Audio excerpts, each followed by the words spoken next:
Welcome back, children.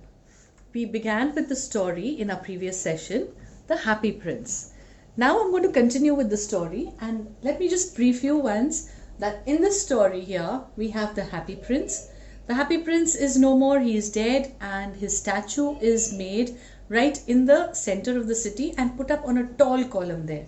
On the other hand, we have the swallow, a beautiful singing bird, and the singing bird is there. It did not go with its friends to Egypt, but is now trying to fly over to Egypt. But before flying over to Egypt, it is taking a break in Europe itself, and it took a break right under the feet of the Happy Prince. And if you still remember, it had got wet, it had got drenched because of the prince crying. Okay, back to page number 22, and we begin again from here. I am waited for in Egypt. That means they are waiting, my friends are waiting for me in Egypt there. Said the swallow, my friends are flying up and down the Nile. That's the longest river there in Nile, right? So my friends are going up and down. Going up and down means they are kind of waiting for somebody. They are in some kind of tension, waiting for the little swallow to come with them. Flying up and down the Nile and talking to the large lotus flowers. Soon they will go to sleep. Swallow, swallow, little swallow, said the prince, will you not stay with me for one night and be my messenger? The boy is so thirsty and the mother so sad. I don't think I like boys, answered the swallow. They were always throwing stones at me, and I have to go to Egypt. But the Happy Prince looked so sad that the little swallow was sorry for him. He was sorry. It is very cold here, he said, but I will stay with you for one night and be your messenger. Thank you, little swallow, said the prince. So the swallow picked out the great ruby from the prince's sword and flew away with it in his beak over the roof of the town. Over the roofs of the town means he flew over all the houses, and he reached to that house, to that window where that seamstress was there, and she was stitching her gown, and her little boy was lying down. He was ill and he was lying down in the corner there. He passed over the river. At last he came to the poor house and looked in. The boy was tossing feverishly on his bed. Tossing means moving this side, that side. Why? Because he was down with fever. He could not even sleep properly. Was tossing feverishly on his bed, and the mother had fallen asleep. She was so tired because of her being so tired. She's trying to work day and night to earn some money. And she's so tired that she went off to sleep there on the table itself. In he hopped and laid the great ruby on the table beside the woman. Then he flew gently round the bed, fanning the boy's forehead with his wings. How cool I feel, said the boy. I must be getting better. And he slept peacefully. Then the swallow flew back to the Happy Prince and told him what he had done. It is curious, he remarked. It is strange, he remarked, but I feel quite warm now, although it is so cold. Now, children, what happens is when you are doing something good for others, you really feel very nice inside. It is something that gives you extra pleasure. Some toys, some materialistic things also don't give you that much pleasure as much it gives you to help somebody, and you see that person is relaxed and happy because of you. Okay, let's see further what happens. That is because you have done a good action, said the prince. The little swallow began to think, and then he fell asleep. When day broke, he flew down to the river and had a bath. Tonight I go to Egypt. Generally the birds, they fly in the night. Daytime they keep looking for food and they move out in the night. So tonight he's saying, the swallow is saying that tonight I go to Egypt. And the swallow, when the moon rose, have you any commitments? Sorry, have you any commissions for Egypt? Commissions is any task or any duties for Egypt that you have to reach there? He cried. I am just starting.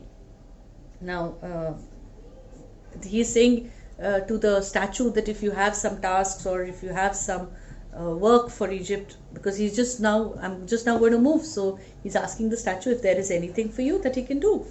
Swallow, swallow, little swallow, said the prince. Will you not stay with me one night longer? Now this is the second night he is telling him. I am waited for in Egypt, answered the swallow. Now again he's saying the same thing, that his friends are waiting, his family members are waiting for him in Egypt. Swallow, swallow, little swallow. He's literally begging this swallow. Swallow, swallow, little swallow, said the prince. Far away across the city, I see a young man in a garret. He is leaning over a desk covered with papers. He is trying to finish a play for the director of the theatre, but he is too cold to write, and hunger has made him faint. That's really bad, isn't it? Children, what do we mean by a garret? There was a person, a young man who was working in the garret. Garret is actually an attic, a loft, a small room on the top of the house. It does not basically have roofs. It might be open also there. So it's a very small room, very congested, a storeroom kind of a place. So this person, he's a writer, he's sitting there and he's trying to finish, because he was the director of a play, a theatre, where he's trying to finish writing some play for himself maybe, or for somebody for earning more money, right? I will wait with you one night longer, said the swallow, who really had a good heart.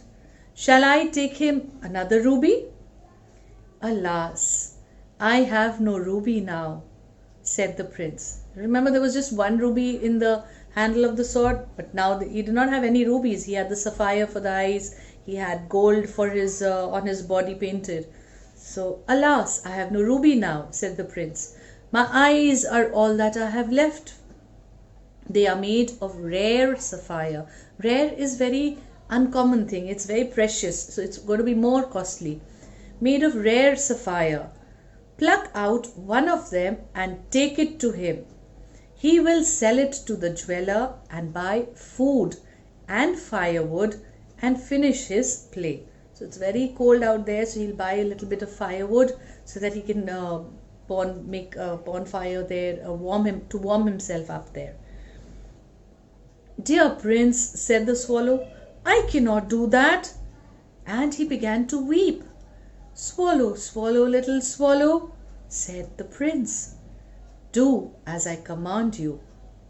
So the swallow plucked out the prince's eye and flew away to the student's garret. Now this is not a young man, this is a young child. I mean, not a very young child, it's a middle-aged, you can call him a student. He's writing to finish something, and at the same time he is not feeling very warm, so he has to be given something warm, and he's hungry also. And flew away to the student's garret. It was easy to get in, as there was a hole in the roof. The young man had his head buried in his hands, and when he looked up, buried in his hand means he's like this, sleeping, put his hand down and he's sleeping. Buried in his hands, and when he looked up, he found the beautiful sapphire lying on the table. I'm beginning to be appreciated. That means liked. I'm beginning to be appreciated, he cried. This is from some great admirer. Now I can finish my play. He's got that energy, that enthu, that motivation to complete the work. Now I can finish my play, and he looked quite happy. The next day, the swallow flew around. And what was happening here? The next morning has come. The swallow had helped the statue, the happy prince. And the next day, what happens? The next day, the swallow flew around. When the moon arose, he flew back to the happy prince. I am come to bid you goodbye, he cried. Swallow, swallow, little swallow, said the prince. Will you not stay with me one night longer? So now this is the third night he is requesting the swallow to be with him. It is winter, answered the swallow, and the chilly snow will soon be here. In Egypt the sun is warm. Dear prince, I must leave you, but I will never forget you. And next spring I will bring you back 2 beautiful jewels in place of those you have given away.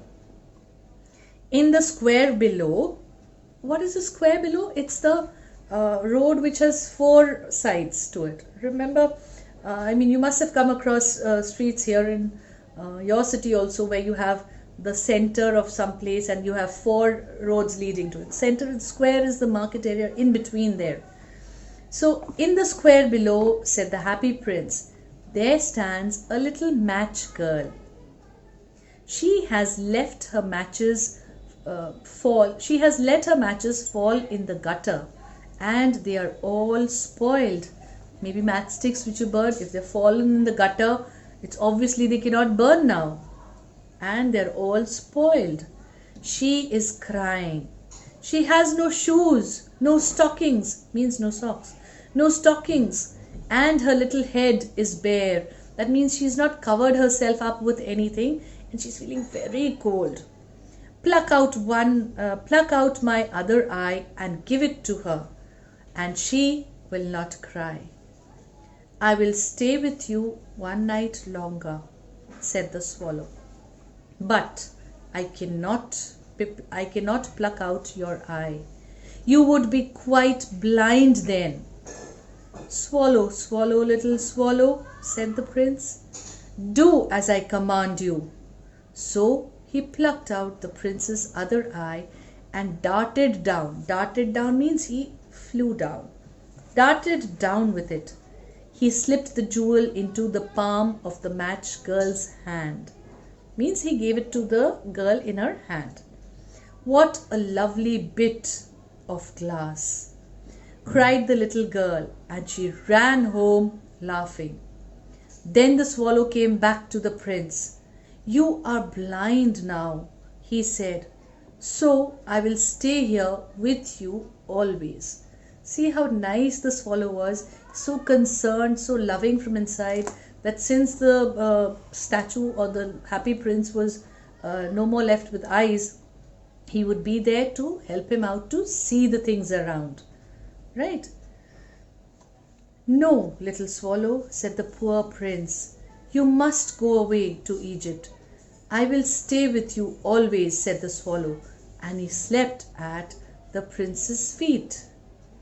All the next day he sat on the prince's shoulder and told him stories of what he had seen in strange lands. Now he is continuously telling the different stories of the city around, what all was happening and what all he had seen. The next part of the story in our next session. Thank you, children.